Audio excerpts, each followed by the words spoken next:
What's going on, guys, and welcome back to this episode of Split Screen D&D, the place where we're attacking all things Dungeons & Dragons from both sides of the screen. As always, my name's Tom Quinn, resident Dungeon Master here at Modern Myth. And I'm Josh Winans, resident player character here at Modern Myth. So, hey, Tom. Hey, Josh. What's the most important part of being a player character? Listening to and respecting your dungeon. I mean, No. You're so off base that I want to walk away from this table and throw my drink in your face. No, it's all about the characters, the player characters. Tom, that was my second guess. Yeah, sure it was. No, I think it'd be fun to talk about one of the most important aspects of what could dictate months/years of your tabletop career, and that is what goes into thought processes when developing a character.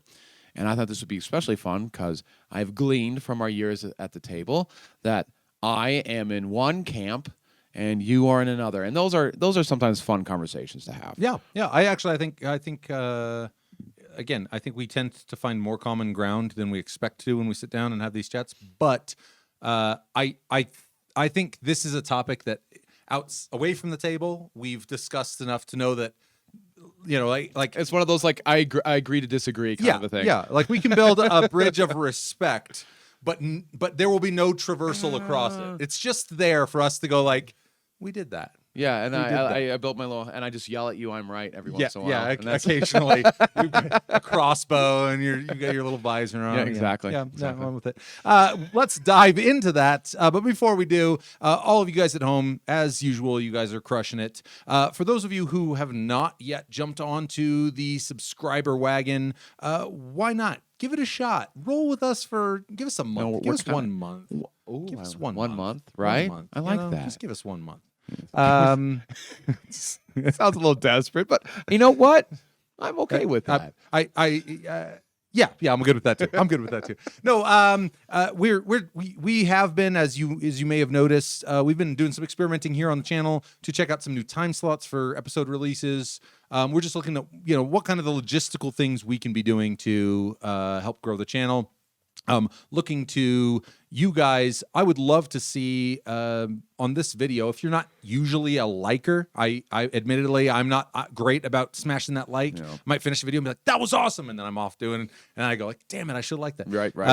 But for those of you who are regularly watching our content, maybe you're not always a liker, do us a huge favor, smash that like. I just want to see, what does the algorithm do if we see a higher number of likes on a video, and is that really a metric that's going to drive us to new eyes, new ears, and potential new subscribers? So 100%. keep crushing it, guys. Beyond that, let's jump right into characters, creation, ideology. Right, and that's what I kind of want to start off with, is setting the stage, as it were, for this epic battle. It won't be an epic battle, but this is our second time shooting this episode, and the first time we shot this episode, we went way, because we're more D&D centered, and so we went into this was a very early episode that we went to shoot, and it was just too much. And now that we are older and wise, we're not any wiser. We are older, dear God. 1 year. Feels 1 like year 5. But we've realized that, hey, we have a cool audience that plays so expanded our viewpoint. And, I think no matter what system you play, though, character creation is a thing you have to do. Yeah, 100%. And I agree 100%. I think the right tact, I'm really glad we didn't opt to try and release a video that we didn't feel great about.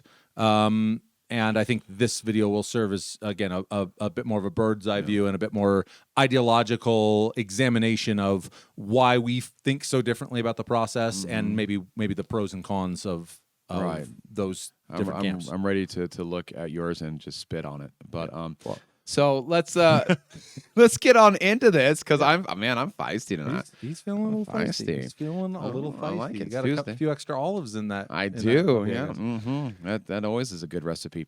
So I think I should start, because I'm a player. I think I was about to say the exact same thing. See, we already are agreeing on more than we anticipated. And it ends here. No, it ends now. No, yeah. Hit me with. As a really.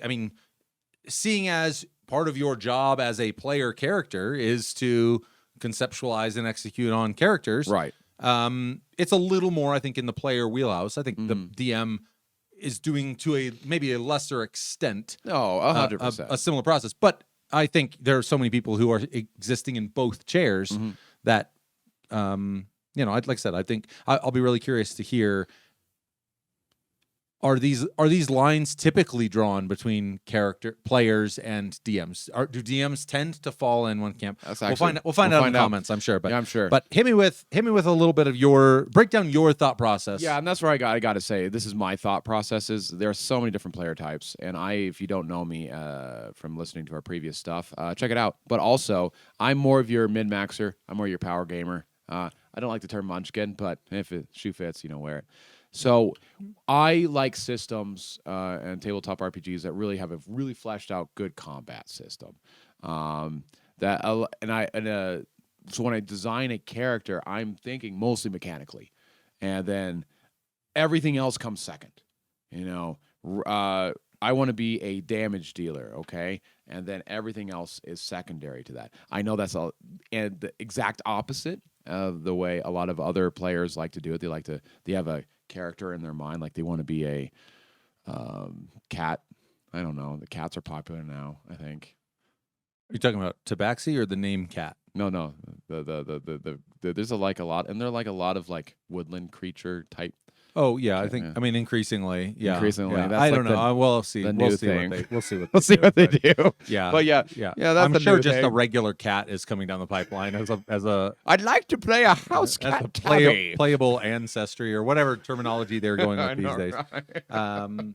So, but I think I do think. I mean, I think that one end of the spectrum certainly is defined by a mechanics first mindset, and so kind of talk with me a little bit about that, and then I want to talk a little bit about what you consider to be. I'd love to hear from the horse's mouth what you consider to be the pros and cons of thinking about character development that way. Because I mean, obviously, because I don't think about it that way, I can immediately think of things that I consider to be cons of thinking about it that way, Okay. and vice versa. All right. But I'd love to hear kind of your perspective on 100%. on what ways does that benefit you in your character creation and development, and what ways might it be hamstringing you, and then we'll be able to kind of do the same on my side. I'll try to sum it up as fast as I can. So yeah, mid-maxer, my process is I look at what I like mechanically, what do I want to build? Usually that's has a lot to do with my party composition.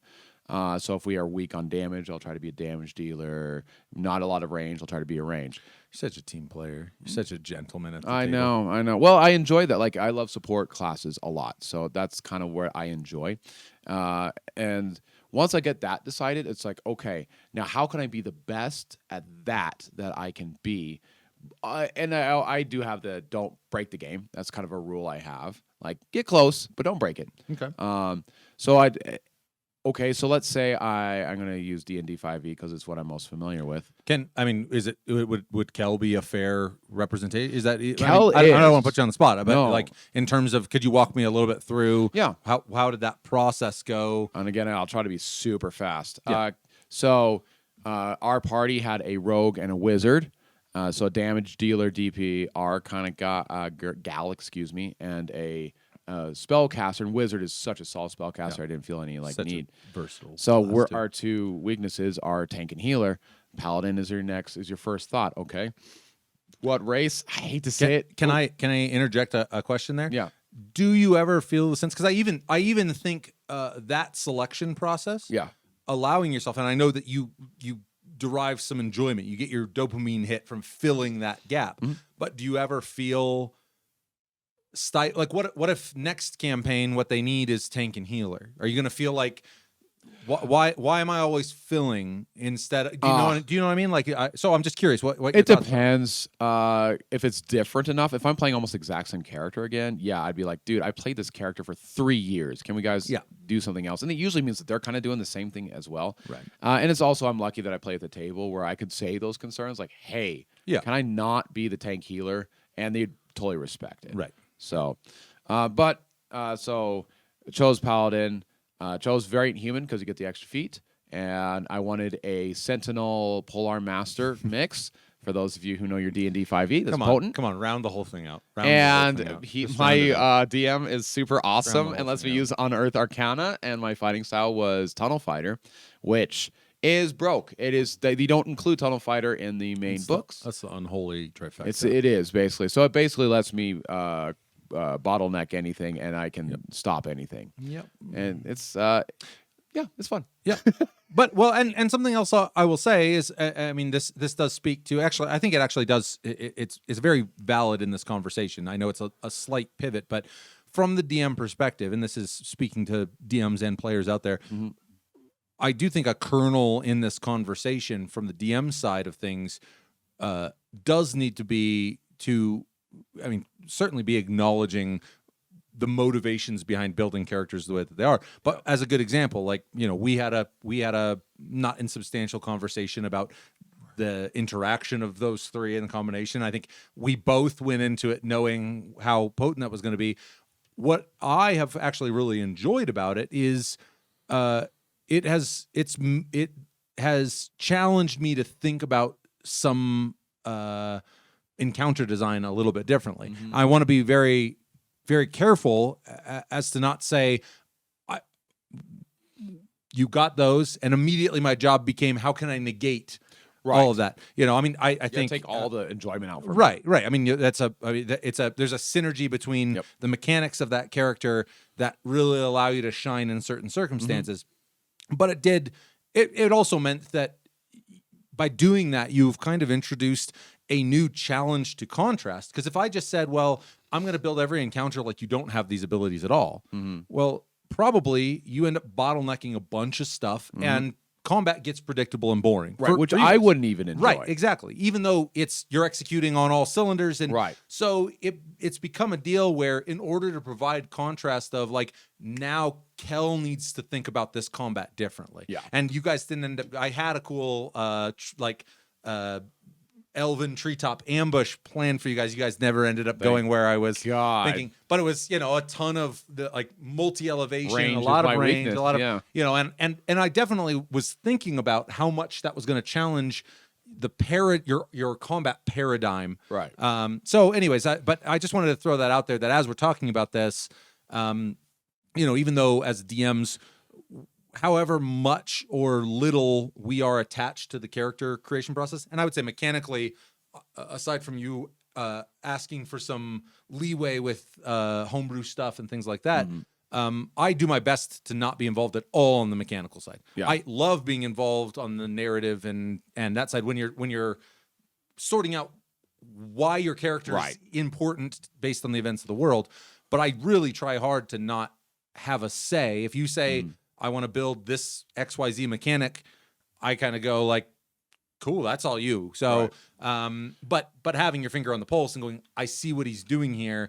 And to some extent, I have to, just like if I was improvising in a session, I need to stay nimble moving forward such that I'm not just throwing, the same blanket encounters you'd be facing if you were any other class in any other race and what have you. Well, let me throw this out there. Yep. So I feel like I'm the min-maxer at the table, not saying that my other players aren't powerful as well. They definitely are. Would it be much more difficult, like I'm the only one, if, let's say, my wife, Ariel, was also a min-maxer who just tried, would that make it more difficult? I'll say I shudder when I start thinking about min-maxing wizards and full cast, because I think there are I mean, in the same way we've touched on kind of the potency of spellcasters, some of that residing in the ambiguity of potency of different spells. I certainly think it would be, I mean, I think with every person that is showing up to optimize everything means, if I'm going to make it fun and exciting and challenging, I have to show up ready to do the same. Right. And so I like not, I mean, we've talked on other occasions, I like creating an encounter, and then I might be the night before, and I'm like, all right, tomorrow we're going to do X, Y, and I realize, I've got a glaring issue with this encounter. And there's times where I just go like, well, I think they're going to waltz on this one. And that's cool. Yeah. And once like, in a while. I think I've been doing it long enough that generally I'm not, the day before, the hour before, realizing, oops, I should have done X, Y, Z different. But I definitely think if everyone was trying to actively push to the envelope of, you know, where effectively, by nature of the way we're trying to play the game, we have effectively slid the difficulty slider down from normal to easy, or from hard to normal, or what have you.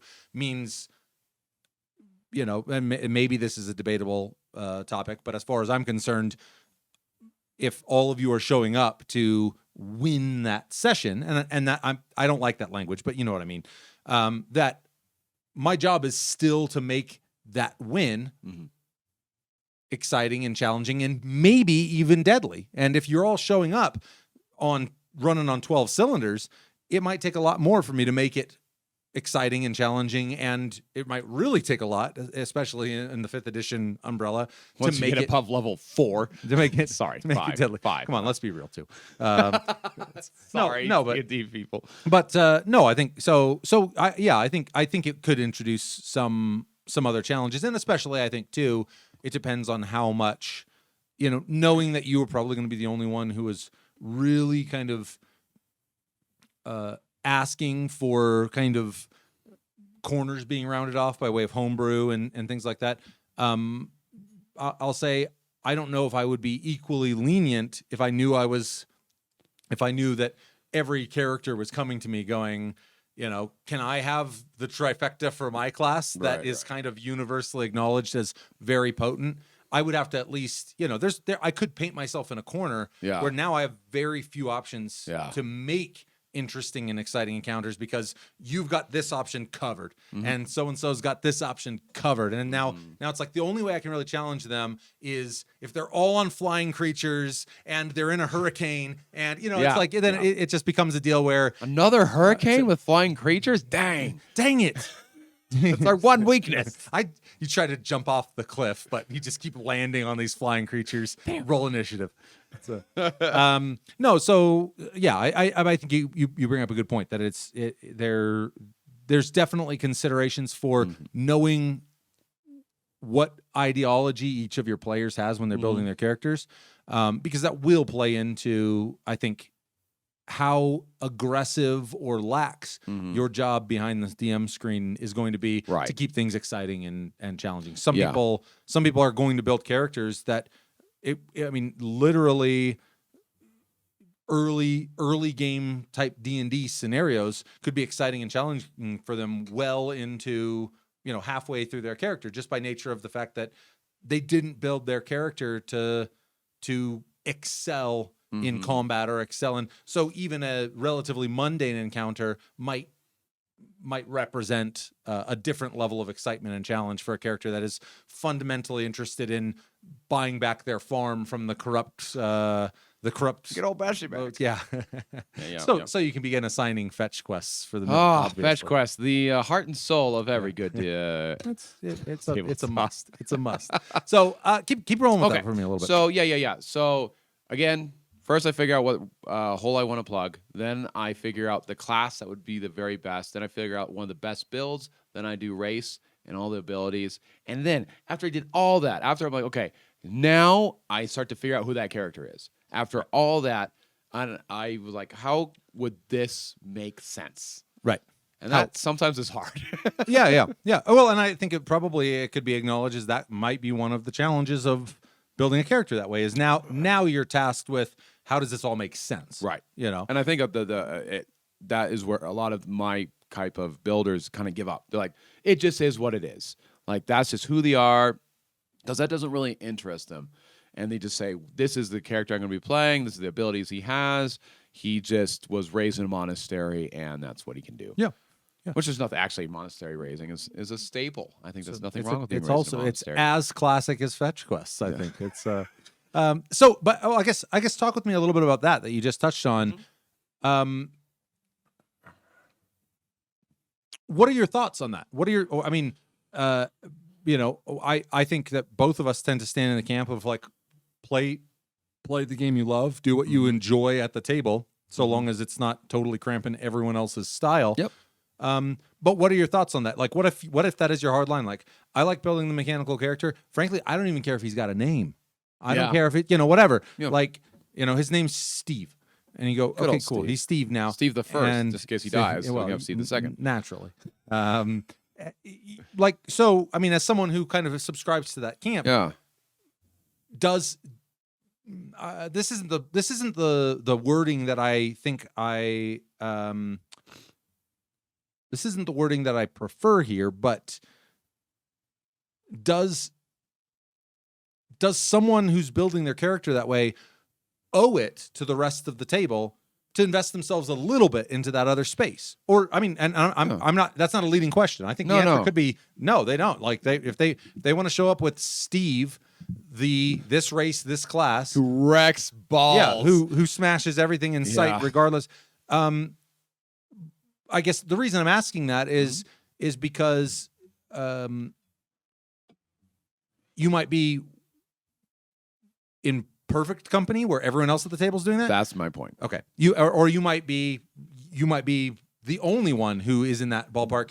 Is that to say that should be modulated based on? I would say. Okay, interesting. So, like, if you're at a table with similar-minded folk who had a rough week and just want to drink beer and eat pretzels because pizza, I guess, is not a thing anymore, then if that's the table you're playing, then hey, you don't have to do that. Wait, pizza's not a thing anymore? Well, I've been saying beer and pretzels this entire season, and I'm going to stick with it. I'm a man of his sorry. principles. I'm sorry. Thank you. I Don't apologize. question So You lost me there for a second because I literally just had pizza for dinner, so you lost me. that's But okay. I continue. understand. So if that's the type of table you're running, then yeah, absolutely lean into that. There's nothing wrong with that. But it depends on your table. We play a D&D 5e table where basically everyone who plays is a different type of role, right? We have our role player, we have our min-maxer, we have a kind of the mix. We Yeah, have just you guys everything. are kind of a nice spectrum. Right. You kind of fill out the extremes. So and what would everything. happen at our table if I did have my Steve and Steve wrecked whenever it's time to roll dice against combat, and that's all I did. How much fun would I be having at the table? I'll leave that question to you. I would say very little.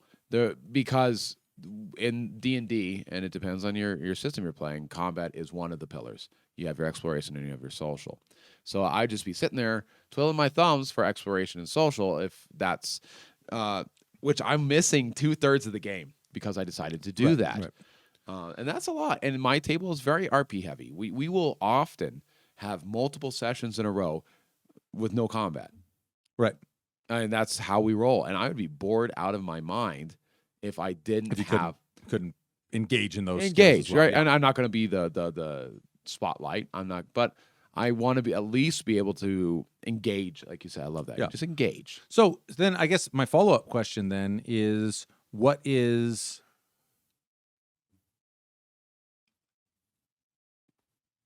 that? I guess that would it would be fair to say that that's a compromise on your core principle, because your core principle would be if you cloned yourself and had 3 other versions of you, all of you would show up and whoop ass, and that would be Kind of. Well, I like joking. I shout out to 4E. We used to run 4E. That's where we got our start. And I had a character there named Roland who I absolutely loved. He was a bard, and he just was shenanigans wrapped up in a tortilla. It was delicious. I could eat him every night.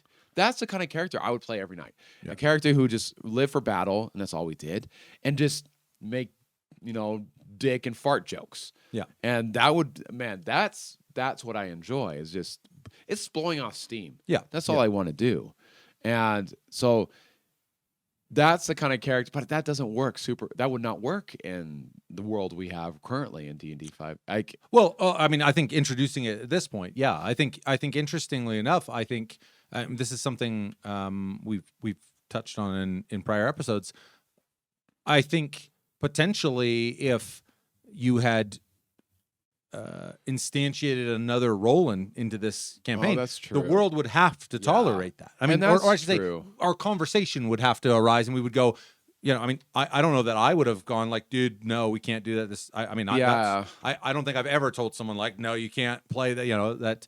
But everyone has been respectful in what they're trying to inject into the table. And So that's where Roland would get in trouble, is because I really didn't care about things happening.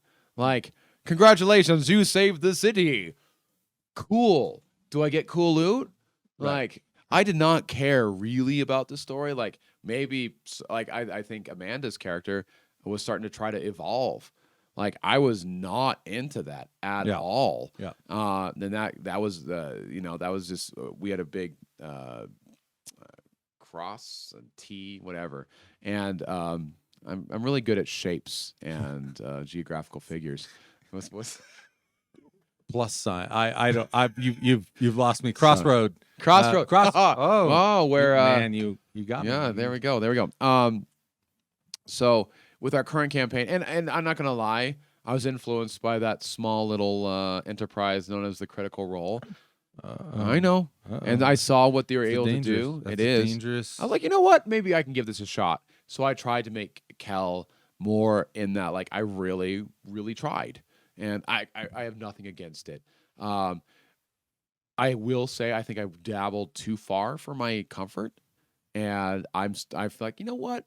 I can pull back a little bit. There's no need to do that and inject more of my role into my Kel. Yeah. Well, I think too. I mean, you don't find those boundaries without finding them. I mean, you go, wow, I am not where I thought I was going to be. Like, Right. and like, and either going like, this is exciting, I love this, or no, this isn't what I signed up for. Yeah, I think I think both of those, and certainly in terms of the development aspect of a character,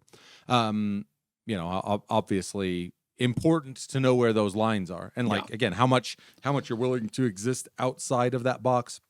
Kind of tying back to our conversation on player lanes, or state that kind of idea. Yep. So I want to pivot a little bit to that thought process of scaffold out a mechanical skeleton and then start adding.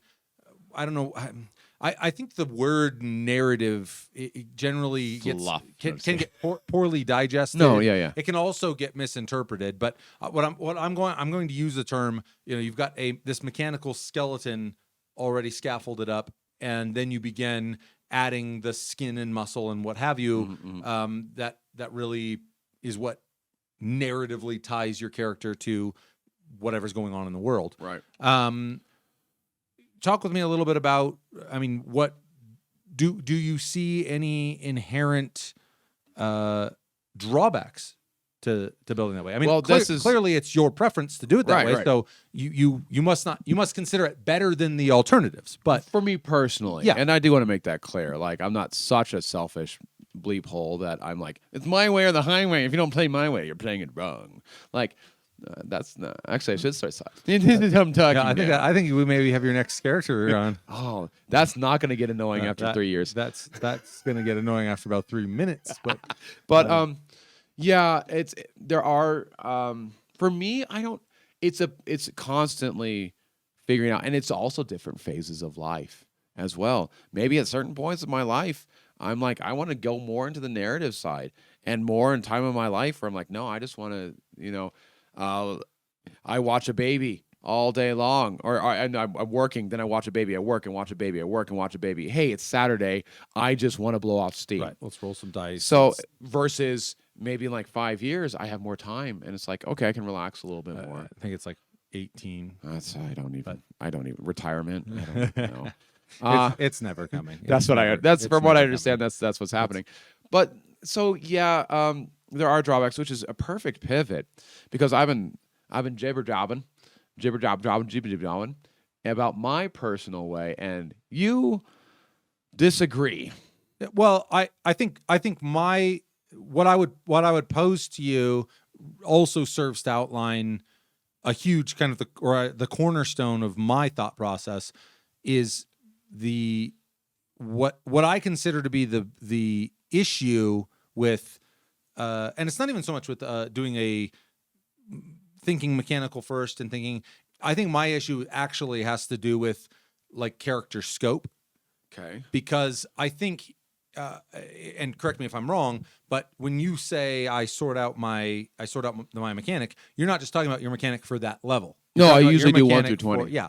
And so the question that I would pose to that thought process is, have you not in some regard put your character on rails? Yes, totally. At that, I mean, in terms of, and so so to my way of thinking, you then have to detach the leveling process from the narrative process, because things that might Yeah. happen throughout the course of that level Mhm. that don't correlate with what you take by mechanically. I understand what you're saying. Yeah. But I'm able to, like, I still have control over my character. Yeah. Uh, And I'm not saying there's anything wrong with that, but I'm just saying I think that really is what outlines the. Yeah, I know this is this is a point we disagree on a lot.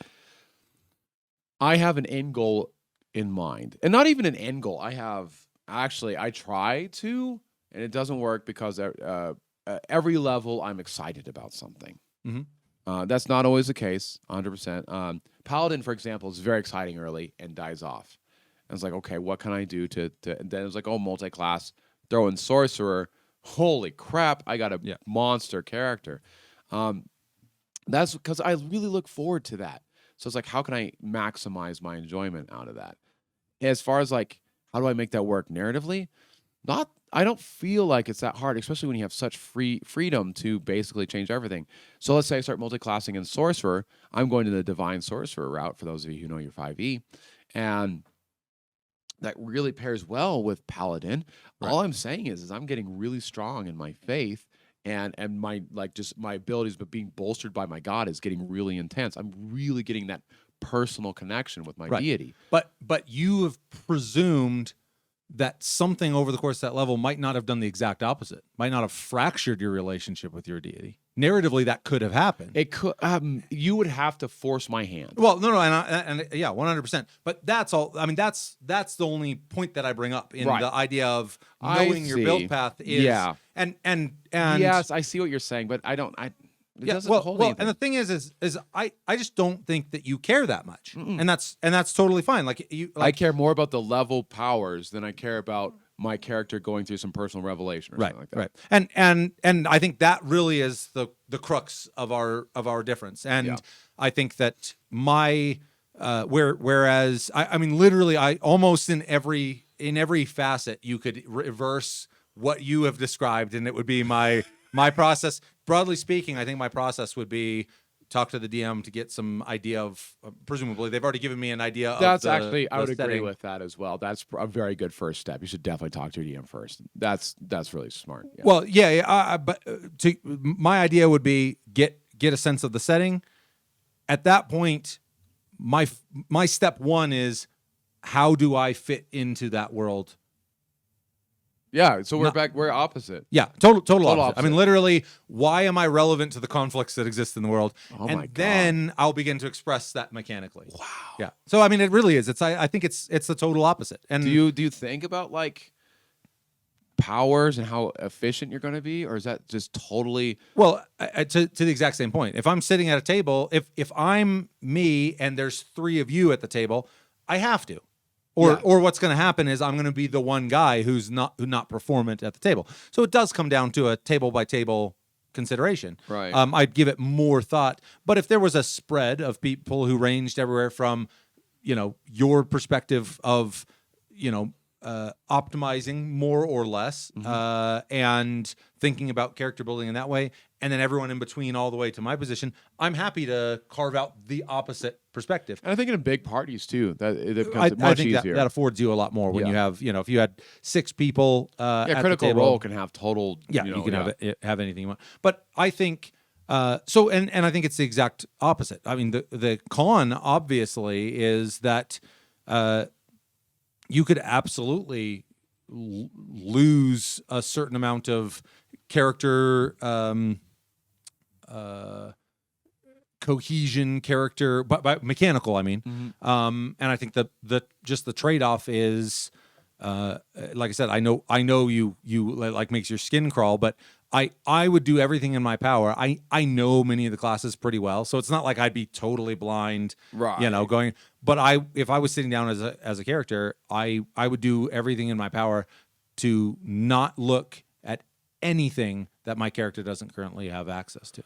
And yeah, I know that's and like I said, I think my job when I level isn't so much it's time to like. But that's what I look instantiate that forward next to. No, exactly, and that's what I think. That's your big payoff. Yeah. and I think to some extent my payoff is how does my character behave if I'm doing everything in my power to represent what they've achieved mechanically?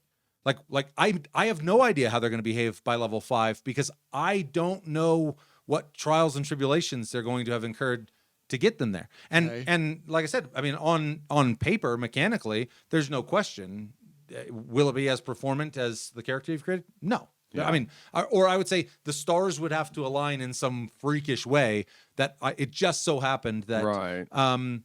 But I think to me the reward is the not knowing. That's it's part of the narrative. It's part of the not. My character is as unknown to me as, and I can have motive. I mean, I should still have motivation. I might say I'm going to go do this thing. Yeah. But in that process, if I achieve exactly what I was after and I was wildly successful and now I'm a lieutenant, cool. I'm going to take another level in fighter. But if I get kicked out of the army and I'm downtrodden and someone takes me in, some weird hermit lady, and maybe she's a hag and maybe I'm like, oh, shit, maybe I need to look at Warlock at least. Maybe I need to look at, I don't know. That's what I'm saying is it's literally that. And you know, I also think in terms of the long form, I'm not envisioning leveling every session, every 2 sessions. You know, I mean, like stuff Right. can happen, and it's Yeah. my job to go, what was meaningful there, and more or less, if it was kind of like, well, nothing punched me in the stomach, Right. nothing really, then I'm probably remaining on my track. If I set out to be a fighter or whatever it is, I instantiate for myself. But I think it really just is a what I'll call like a world first or narrative first Yeah. development versus a mechanical first. And the beauty of the beauty of this conversation is that not only are both of those approaches completely valid, they can be valid at the exact same table. Again, We can. I And I think I'd love to talk about the dangers because I think we kind of hit on it. It's going to be really disheartening for you if you play again. If you were to be on a team where I'm min max and I am now, obviously, I have to keep everything a little bit pulled back. But if I'm wrecking everything and you're just sitting there with your stick in your hand, like, oh, I'm a monk warlock. but I That think work. I think the question though is Do monk ranger. how much man Ranger is caught in so much shit community wide. We don't need to pile on a Ranger. but the thing is I think you're assuming, and I'll admit, it would to some extent bother me if I'm super non-performant. But I do think there's people who go, I don't care at all. I don't care at all if That's so weird you to know, me. It's hard for me to grasp. So that's kind of that difference in the reward. What you're getting out of that character might be, you know, I mean, like, let's say we talked a little bit about in the Levity episode about joke characters and about, Check out that episode. yeah. Oh yeah. Yeah. It's cool. Plug. You're welcome. Sweet plug. I think, I think in many regards, something that really hoists a comedic character up is not being the best at the things that they're and doing. they could be super endearing. And, I will say and that so I think that there's something to be said for if you are okay. But that's the thing is you need to know for yourself ahead of time. If you are building a character the way that I have just described, and it's going to bother you that someone else at the table is racking up points and you're sitting there with a stick kind of poking at things, probably there's somewhere in between that you need to be. You know, it's one camp or the other. You choose your side. Choose you your don't side. get to be in the middle. Just There's kidding, no middle. In fact, no it's middle probably the ground. most healthy place to be is in the middle. But Yeah, I think. But so I think it's just that. I would really, it would be a really bad look if I built a character that way and then proceeded to sulk every session Yes. because I'm not the guy racking up the big damage or Right. racking up the big, whatever it is. Mm-hmm. What I need to be deriving from that character, what I need to be getting out of that character is, again, like the quality of discovery of how the world is building that character.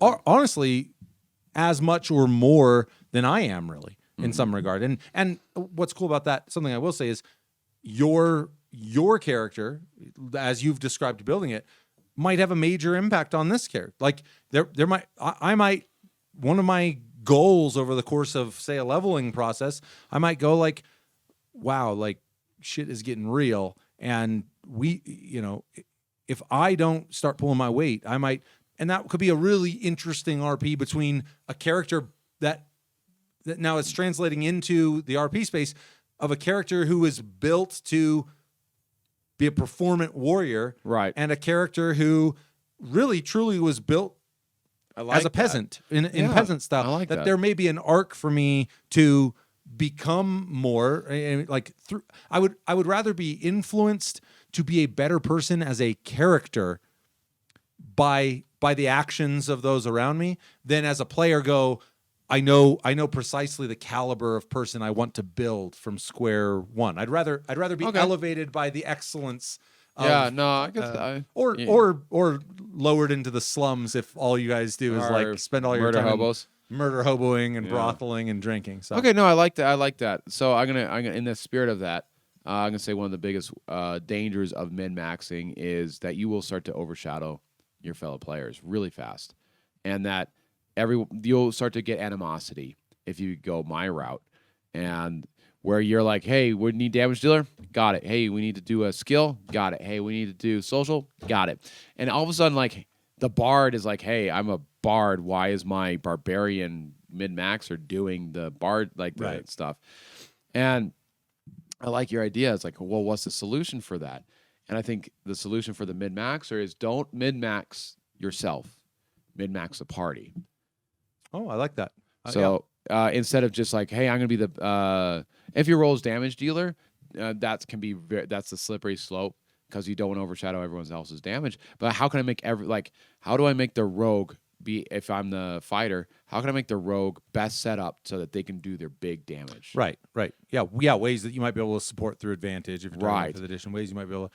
No, I 100%, and I know we touched on this a little bit in the player lanes episode. Yep.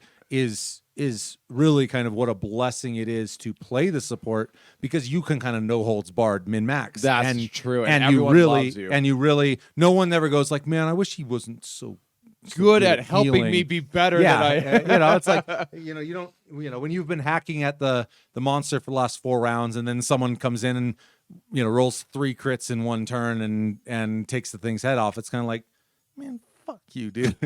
So and obviously it's that's the other thing for my perspective is fundamentally it's a cooperative experience and I think if you are okay with knowing that what you are providing at the table, again, you might not be mechanically better than anyone at the table. Your job might quite literally exist in the role play and really as a player. Like if you're that guy who can throw out a gallows humor that really, but it only lands because the barbarian has to carry your pack for you because you can't even haul your own pack up the mountain. Right. I like I said, I think there's room to be excellent in non-mechanical ways. Admittedly, 5th edition doesn't leave a massive number of gaps there, but I think when you're talking about a breadth of systems, So one last point, because I know we really need to wrap this up. Is do your feelings change at all if we were talking about a classless, skillless system? Ooh. Because to that extent, I mean, that you could still pretty easily say, well, I'm going to do this. I'll because I'm running this Symborum campaign, I'll use it. It would be a lot harder for you to map out. You might, I mean, you still, I shouldn't say wouldn't be that much harder, but you don't level. You just buy new abilities. Okay. And more expertise in an ability costs more than a more novice skill in that ability. So I can still min-max. You could still min-max, but it's instead of being like, well, at this level, I'm going to be this, you might have 20 XP on hand and someone else has 30 XP on hand because they've been saving theirs, whereas you might have been spending. I'd still approach it the same. I would be like, hey, what are you spending your points on? Okay, cool. I'm going to pick my points based on what you're doing so we have a well-rounded team.